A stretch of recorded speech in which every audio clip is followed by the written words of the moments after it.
Well, folks, welcome to this week's episode of Build Your Own Deer Factory. I'm here with Dr. James Kroll. Doc, we're on the North American Whitetail lease in Kentucky. We've done a lot of work on this farm, including the food plot that's directly behind me. This is a food plot we finished planting yesterday. Thanks to the help of the John Deere tractor, we got the 3038E, and you'll notice an implement on the back of that. That is the Frontier. That's a 5-foot rotary-driven tiller. So that's a PTO tiller. Doc, incredible piece of machinery. Oh yeah, it's a wonderful piece of machinery. It has to be viewed as a finishing implement because if we'd have gone in there first and gone through all the stats and everything else, it probably would have clogged it up and had a problem. But as a finishing implement, oh, it's wonderful. Yeah. I mean, it breaks those clods up, it gets it, prepares it.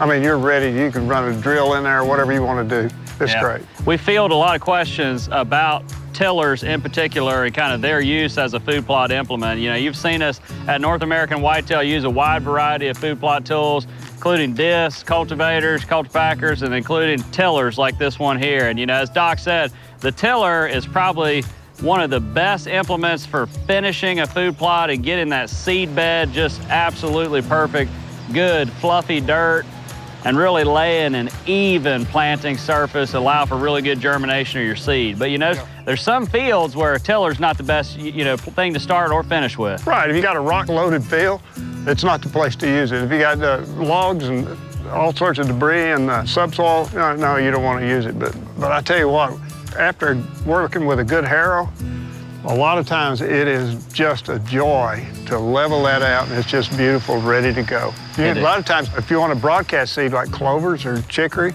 you can broadcast that seed and then roll it, and you've got a perfect seed bed. And just really with a cultipacker afterwards, lays that seed bed nice and firm. Perfect. And, you'll have great, even germination. Instead of that seed falling down into deep cracks or not germinating because of big dirt clods. If you have the ability to use a PTO-driven tiller, I think you'll have some of the better-looking food plots that you've ever planted.